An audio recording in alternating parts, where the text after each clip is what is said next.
Shri Gurubhyo Namaha. Namaste. Praying Lord Krishna and our Guru, we may start learning Srimad Bhagavad Gita from today with an aim of learning each shloka daily. That means each shloka a day, so that it would be easy to learn without any interruption.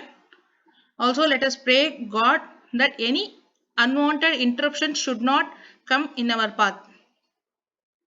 Om Srimad Bhagavad Gita. Om Shri Paramatmane Namaha. Ada Prathamodhyayaha Arjuna Vishada Yogaha. Dhritarashtra Uvacha Dharmakshetre Kurukshetre Samaveta-yuyutsavaha Mamakaः Pandavaschaiva Kimakurvata Sanjaya.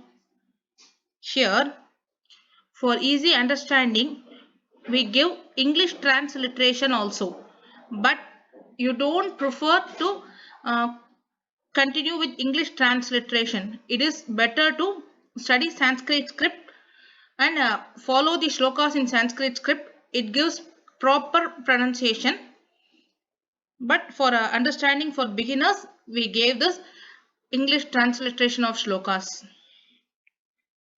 Now we shall see the fast pace of reciting this shloka. Dhritarashtra uvacha dharmakshetre kurukshetre samaveta-yuyutsavaha mamakaः pandavaschaiva kimakurvata sanjaya. Let us go with the meaning of this. Dhritarashtra uvacha means Dhritarashtra said.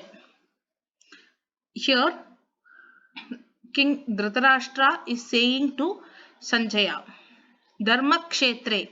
Dharmakshetra means the land of Dharma. Dharmakshetre means in the land of Dharma. It is in the 7th Vibhakti. And Kurukshetre. Kurukshetre means in the land of Kuru.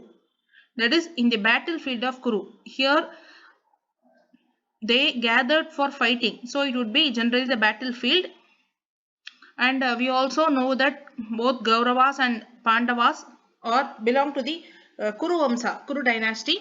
And so they say that land as a land of Kuru, Kurukshetra. Samavetaha, having gathered, Yuyutsavaha, with a desire to fight. The people who is a desire of fighting are known as Yuyutsavaha. Then Mamakaha, my sons, that is King Dhritarashtra's sons. Pandavaha, Pandu's sons. Cha, and Eva, certainly. Kim, what? Akurvata, do they do? Sanjaya, oh Sanjaya. I already said that King Dhritarashtra is addressing to Sanjaya these words, and so let us see the corrective meaning. Dhritarashtra said, O Sanjaya, in the land of Dharma, in the land of Kuru, that is in the battlefield, what do my sons and the sons of Pandu do, having gathered there with a desire to fight? So they already have a desire to fight, that they spoke and they gathered there.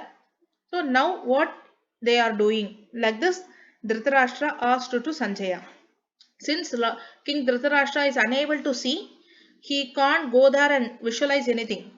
Whereas Sanjaya has the divine power to see the things, faraway things also. So Sanjaya is sitting, Dhritarashtra and Sanjaya is sitting in the palace, and Sanjaya is going to say what what is happening in the battlefield. Let us see that in the next shlokas. Dhanyavadaha. One more time we may recite the shloka.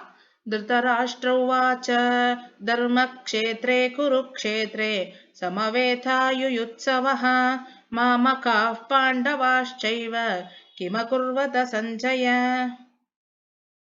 Shri Krishna Charanara Vindabhyam Namaha.